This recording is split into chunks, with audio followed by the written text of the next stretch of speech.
सेठ जे Sonawala high school में अहमदाबाद। मैं आप सभी विद्यार्थियों का हार्दिक स्वागत करता हूं। विद्यार्थी मित्रों, हमने पिछले वीडियो में काव्य प्रयोजनमूलक हिंदी के अंतर्गत अध्ययन किया था। आज हम गद्य 4 अकेली मनु भंडारी की कहानी के बारे में अध्ययन करेंगे। कहानी का अध्ययन करने से पहले हम उनके लेखिका के बारे में जान लेते हैं, जिनके लेखक हैं मनु भंडारी। थोड़ा परिचय प्राप्त कर लेते हैं उनके जीवन का। मनु भंडारी का जन्म मध्य प्रदेश के भागपुर नामक गांव में हुआ था। मनु भंडारी के व्यक्तित्व के विकास में उनके पिता का बहुत बड़ा योगदान रहा है। वे दिल्ली विश्वविद्यालय के मिरांडा हाउस प्राध्यापिका रही हैं। आधुनिक कहानीकारों में उनका स्थान अग्रपंक्ति में लिया जाता है, यानी कि बड़े आदर के साथ लिया जाता है।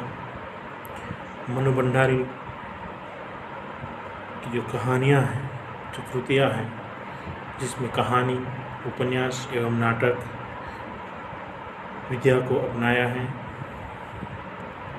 मैं हार गई, 3 निगाहों की एक तस्वीर, यह सच है, ये प्लेट, सैलाब, त्रिशंकु, आंखों दिखा झूठ आदि उनकी कहानी संग्रह है।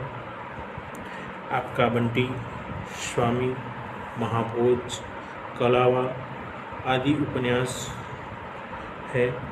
तो बिना दीवारों का घर उनका नाटक है। प्रस्तुत कहानी में गांव की एक महिला के व्यवहार एवं मानवता का चित्रण उन्होंने किया है। शोमा बुआ के जवान बेटे की मृत्यु हो गई थी। इस कारण उनके पति को बहुत बड़ा सदमा पहुंचा और वह घर को छोड़कर तीर्थों में जाकर रहा करते थे। अतः बुआ अकेली थी। गांव में किसी के यहाँ प्रसंग होता तो वो जी जान से काम किया करती थी। संबंधियों के यहाँ जाने के लिए वो पुत्र की एकमात्र निशानी अंगूठी बेच देती हैं, लेकिन न्योता नहीं मिलता। ये कहानी एक दुखी महिला के एकांकी जीवन की संवेदना को व्यक्त करती है। तो दोस्तों, आइए हम कहानी को पढ़ते जाएंगे और समझेंगे। शोमा बुआ बुढ़िया है। शोमा बुआ परित्यक्ता है। शोमा बुआ अकेली है। परित्यक्ता यानी कि त्याग दी गई या तो छोड़ी हुई स्त्री। शोमा बुआ का जवान बेटा क्या जाता रहा। उनकी अपनी जवानी चली गई।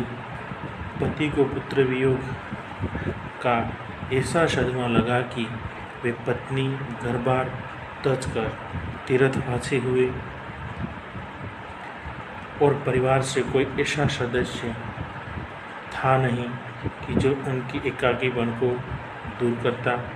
पिछले 20 वर्षों से उनके जीवन की इस एक रास्ता में किसी प्रकार का कोई व्यवधान उपस्थित नहीं हुआ, कोई परिवर्तन नहीं आया। यो हर साल 1 महीने के लिए उनके पति उनके पास आकर रहते थे, पर कभी उन्होंने पति की प्रतीक्षा नहीं की, उनकी राह में आंखें नहीं बिछाई। जब तक पति रहते उनका मन और भी मुरझाया हुआ रहता, क्योंकि पति के स्नेहहीन व्यवहार का अंकुश उनके रोजमर्रा के जीवन को अबाध गति से बहती स्वच्छंद धारा को कुटित कर देता। उस समय उनका घूमना फिरना, मिलना जुलना बंद हो जाता। उस सन्यासी जी महाराज से तो यह भी नहीं होता कि 2 मीठे बोल बोलकर शोमा बुआ को एक ऐसा संबल ही पकड़ा दे कि जिसका आसरा लेकर वह उनके वियोग के 11 महीने काट दे। इस स्थिति में बुआ को अपनी जिंदगी पास पड़ोस वालों के भरोसे ही काटनी पड़ती थी।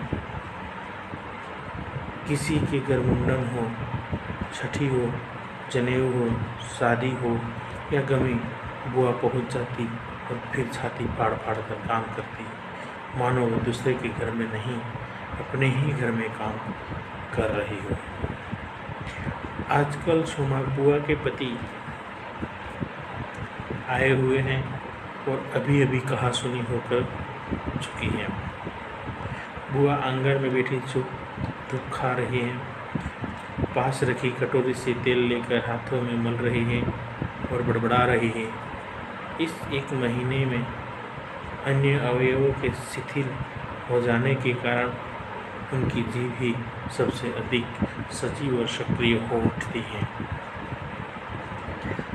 तभी हाथ में एक फटी साड़ी और पापड़ लेकर ऊपर से राधा भाभी उतरी। क्या हो गया बुआ, क्यों बड़बड़ा रही हो? फिर सन्यासी जी महाराज ने कुछ कह दिया क्या? अरे मैं कहीं चले जाओ तो उन्हें नहीं सुहाता। कल शुक वाले किशोरी लाल के बेटे का मुंडन था, सारी बिरादरी का न्योता था।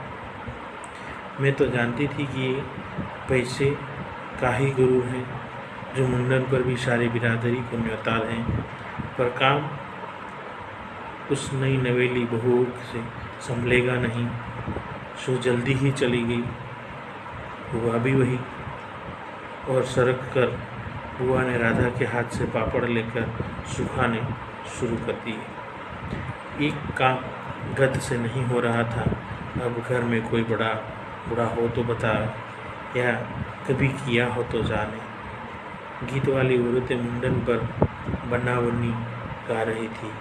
मेरा तो हंसते हंसते पेट फूल गया और इसकी याद से ही कुछ देर पहले का दुख और आक्रोश भूल गया। अपने सहज स्वाभाविक रूप में वे कहने लगी, भट्टी पर देखो तो गजब का तमाशा, समोसे कच्चे ही उतार दिए गए और इतने मना की दिए कि 2 बार खिला दो, और गुलाब जामुन इतने कम कि एक पंक्ति में ही पूरे न पड़े। तो आइए दोस्तों, अब हम उसके शब्दार्थ जान लेते हैं। तो परित्यक्यता यानी त्याग दी गई हुई, वियोग यानी अलग होने का दुख, सदमा किसी घटना का आघात, एक रास्ता हमेशा एक जैसा ही रहना, व्यवधान यानी बाधा, प्रतीक्षा यानी इंतजार, अंकुश यानी रोक या दबाव, अबाध यानी बिना रोक टोक, कुठित, धीमा या पुंज, संबल यानी सहारा, कहा सुनी यानी वाद विवाद, सक्रिय यानी क्रियाशील, सुहाता यानी अच्छा लगता, नवेली यानी नई ब्याह करके आई हुई स्त्री, बन्ना बन्नी यानी कि दूल्हा दुल्हन।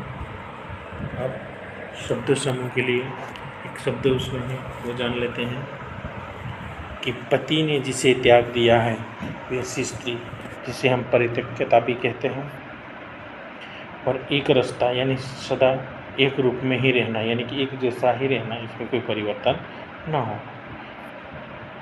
और आंगन यानी कि घर के भीतर का खुला हुआ भाग। तो विद्यार्थी मित्रों, इस पूरे परिच्छेद में मनु भंडारी जी ने सोमा बुआ के परिवार में वे और उनके सन्यासी पति हैं। सोमा बुआ का एक बेटा था जिसकी जवानी में मृत्यु हो गई थी। उनके पति को बेटे की मृत्यु का ऐसा तो सदमा लगा कि वे घर को छोड़कर चले गए और सन्यासी बन गए, और यहाँ पे सोमा बुआ 20 वर्षों से एकाकीपन का जीवन जी रही हैं। सोमा बुआ अपनी ज़िंदगी के आसपास के लोगों से ऐसे हिल मिल कर कि जैसे तैसे दिन काट रही हैं। किसी से के घर पे मुंडन का प्रोग्राम हो, छठी का हो, जनेऊ हो, शादी हो, गर्मी हो, कुछ भी हो, ये बिना बुलाए पहुंच जाती और जी जान से वहाँ मेहनत करने लगती, काम करने में जुट जाती और मानो दूसरे के घर का प्रसंग न हो, वो खुद के घर का ही प्रसंग न हो ऐसा समझकर वो दूसरों के घर के भी जाकर काम करने में जुट जाती है। वैसे में सोमा बुआ के पति के साथ कुछ कहासुनी होती है तो वो घर से निकल कर आंगन में आकर बैठ जाती हैं और वहाँ हाथों में तेल लेकर कुछ मल रही है। वैसे में वहाँ पे ऊपर से राधा भाभी जो है वो ऊपर से हाथ में पापड़ और फटे हुए छाड़े का टुकड़ा लेकर आती हैं। तो वो उससे कहती है कि क्या हुआ, आज कुछ सन्यासी जी ने कुछ कह दिया? तो कहने लगती हैं क्या कहे बहू कि किशोरी लाल के बेटे की यहाँ पे मुंडन का प्रोग्राम था, उनका कितना काम संभाला था। किशोरी लाल बोले अम्मा तुम न होती तो आज वो बहुत उठ जाती। यानी कि उनके यहाँ पे जो मुंडन का प्रोग्राम था उन्होंने पूरी बिरादरी को न्योता दिया था खाने के लिए, तो वहाँ पे गई तो थोड़ा समय से पहले पहुँच गई। वहाँ जाकर वो देखती हैं तो मुंडन के प्रोग्राम में भी वहाँ पे बन्ना बन्नी के गीत गाए जा रहे हैं क्योंकि वहाँ पे किसी को इनका अनुभव नहीं था और इसी कारण लोग जो न करना था उस तरीके के गीत गा रहे थे। और वो कहते हैं कि नई नई बहू है, यानी कि नई नई शादी करके आने वाली औरतें जो हैं उनको जीवन में कुछ किया ना हो और घर में कोई बड़े व्यक्ति ना हो तो वो भी उसे समझा नहीं सकते। इसीलिए वहाँ इस तरीके का माहौल देखकर वो बहुत उनके पेट जो है वो फूला हंस कर फूल जाता है, यानी कि बहुत हंसी आती है उसे।